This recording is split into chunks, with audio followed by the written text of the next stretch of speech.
हमने थोड़े दिन पहले एक ऐतिहासिक अकॉर्ड साइन किया है and it is very important that agreements पहले भी हुए हैं लेकिन इम्प्लीमेंटेशन में प्रॉब्लम हुआ है। इसी के लिए I am very happy and I am very glad that a candidate which from our side my sister has been chosen to represent, because मैं नहीं चाहता हूँ कि दिल्ली में अग्रीमेंट में कोई रोड ब्लॉक्स आए। लॉजिकली ये अग्रीमेंट को अगर दिल्ली में हमें इम्प्लीमेंट करना है तो एक सही आदमी को जाना था, एक सही व्यक्ति को जाना था और तिपरा मोथा एंड बीजेपी ने डिस्कशन के बाद हमने एग्री किया है कि she will be the best candidate जो हमारा सोल्यूशन को एक कॉन्स्टिट्यूशनली एक फ्रेमवर्क के अंदर, एक टाइम फ्रेम के अंदर हमें सॉल्व कराने के लिए एक चांस है इसके लिए। Those who are targeting you personally, what will be your message to them? अरे those people who are targeting, let them target। मैंने क्या कहा था कि मैं अपने लोगों के साथ पॉलिटिक्स नहीं करूंगा, मैं उनके साथ पॉलिटिक्स करूंगा जिसने मेरे संग पॉलिटिक्स किया। मैं उनको रुलाऊंगा जिसने मुझे रुलाया था। मैं आम आदमी, I love my people, I will always be with my people, I am not fighting my self. और जिनको टारगेट करना है, 25 साल तक आप रूल कर रहे थे त्रिपुरा में, इट इज़ वेरी क्लियर किसका अंडरस्टैंडिंग किसके साथ था, आज कौन किसके संग अलायंस में जा रहा है ये तो हमें पहले से मालूम पड़ गया, और कौन एक दूसरे के खिलाफ फाइट करता था।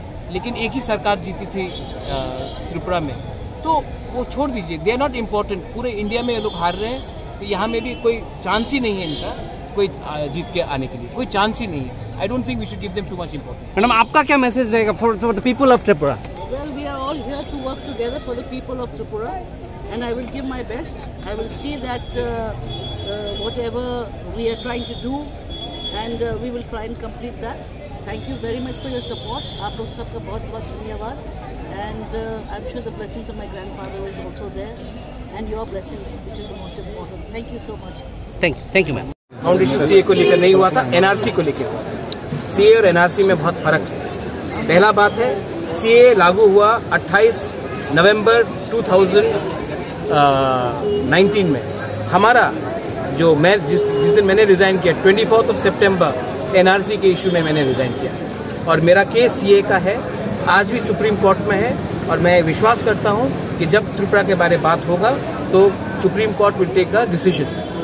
ये मेरा केस आज भी सुप्रीम कोर्ट में है, और मैं आपको बोलना चाहता हूं, आपको सीए से बहुत हमदर्दी है। जब मैं सीए के लिए प्रोटेस्ट कर रहा था, मानिक सरकार घर में बैठ के था, कांग्रेस कहाँ था? उस समय आपको हिंदू बंगाली का वोट चाहिए था, तो आपने ट्राइबल को भूल गया था। आज ये अग्रीमेंट के बाद तिपरासा का जमीन का रक्षा का अधिकार मिलता है। हमारा एडीसी को एग्जेम्प्ट किया गया है, और एडीसी से बाहर भी जो 33 विलेज काउंसिल्स है जिसको हम लाना चाहते हैं, उसको भी एग्जेम्प्ट किया जाए। हम रक्षा के बारे में बात कर रहे हैं, ये लोग आज हमदर्दी दिखा रहे हैं, इतने दिन तक दिखाया नहीं। थोड़े दिन पहले ही एक हिस्टोरिक अकॉर्ड साइन किया है, और ये अकॉर्ड साइन करने के बाद हमें एक ऐसा ही व्यक्ति को भेजना चाहिए दिल्ली में जो हमें रोड ब्लॉक नहीं करे। मैंने देखा है कि इससे पहले भी बहुत बार एग्रीमेंट्स हुए, लेकिन उसका इम्प्लीमेंटेशन ठीक से नहीं हुआ।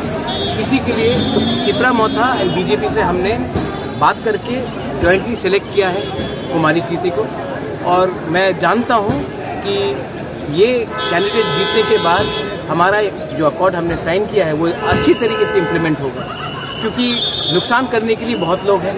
हमारे लोग 75 साल से बहुत सफ़र कर रहे हैं।